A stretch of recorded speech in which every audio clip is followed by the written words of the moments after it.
After round 20, the verdict is in and the match review panel has a message for the Selwood brothers. What's good for the backyard isn't good for the footy field. Hello everyone and welcome to our weekly look at the MRP's findings. Joining me is the panel's chairman Mark Fraser, and we'll start with one that's sure to cause plenty of discussion. Joel Selwood reprimanded for unnecessary contact with an injured player, that player being, of course, his older brother Adam. Mark, you assess this as reckless, low impact and body contact. Yeah, it's a reportable offence to make unreasonable or unnecessary contact with an injured player. In this case, there's the head collision and then Joel gets up and pushes his brother Adam over. The thing with that is he doesn't know whether he's sort of severely injured. He may have a neck injury or broken ribs, and that action can be potentially dangerous. So with that, we don't believe that he has intentionally done it, has intentionally pushed an injured player, but he should know that because of that collision that there's the potential for an injury to be there. So it's a reckless grading and low into the body.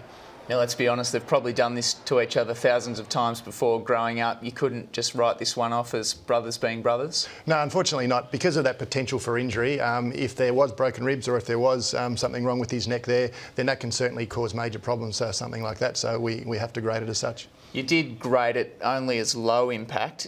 How close were you to letting it slide from the point of view of how severe the impact was? Oh, look, if it was any other player other than his brother, you wouldn't have any issues with it. But because it's the brothers, it makes a bit of a difference, I suppose, from the way people view it. But we think that's an unnecessary act. Okay, and the fact that it was just the shove and not the bump, any less chance of causing serious injury? Oh no, as I said, if he had broken ribs or if he had a neck injury, so a broken neck, that could cause severe problems.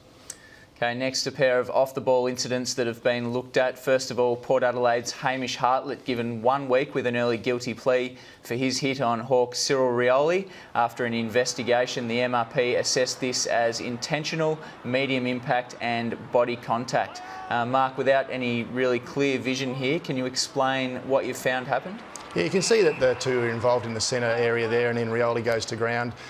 We did an investigation and that came back with enough information for us to think that it was warranting a charge of an intentional strike to the midriff, I suppose. What did the investigation involve? It involves both players, so an investigator calls both players and then speaks to them and gets their side of events, and from that information the investigator gives us his findings, and yeah, we decide from there as to whether to proceed with the charge or not. And were there any umpires that saw anything in this incident? No umpires with that one. They were just sort of obviously looking at other things, and so there was nobody contacted from the umpiring department. And from the other Sunday afternoon clash between the Western Bulldogs and Richmond, Ryan Hargrave has also been handed a 1 week sanction with an early guilty plea for striking Daniel Jackson. This was intentional, low impact and high contact. Once again, Mark, the vision not all that conclusive here. What happened? No, you can see there that Hargrave swings an arm and it makes high contact. We had a medical from the club and that showed that there had been that forceful high contact. But Jackson does get up and run back to remonstrate with Hargrave later on. But we thought there was enough in that for a charge for striking. Just from having a look at the vision, it looked like Jackson may have instigated the contact. Does Hargrave get any leniency because he was defending himself? No, we cannot give leniency in that regard. We just go by what we see there, and even if it is retaliation, we have to charge. And on the flip side of the coin, only low impact. Jackson was down for a little while. Did you consider grading it higher? We didn't consider grading it high just because of the medical that we received, and you do see him whilst he's on the ground, he gets up and runs forward then, so we thought that there was only enough for a low grading there. Okay, there were no other further suspensions out of the weekend action, but we'll have a look at some of the players who have been cleared of wrongdoing. First, Liam Picken with no case to answer for this tackle on Brett Deledio. Mark, how did you assess this one? Yeah, Deledio has the ball and Picken has both arms pinned. As he's taking him to ground, Deledio tries to kick it, and unfortunately there's that sort of going to ground with the tackle. There was no forceful high contact with that, and the medical came back clear, so we didn't think that he had a case to answer with that. These ones, we know you keep an eye on these from week to week. Does this basically come down to the fact that Deledio wasn't hurt? Had he been harmed, perhaps Picken in a little bit of trouble there?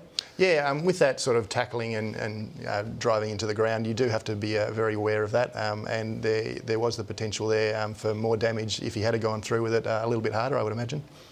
To the Twilight game now, and Lockie Hansen was worse for wear after he clashed here with Nathan Lovett Murray, but Nathan Love it, Murray. Not in the wrong either, Mark.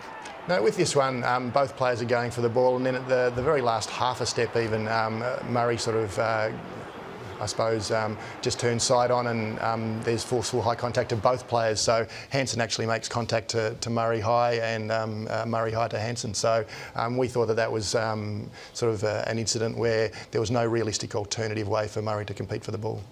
And finally, let's have a look at this incident involving Greater Western Sydney ruckman Jonathan Giles. Once again, Mark, no case to answer here.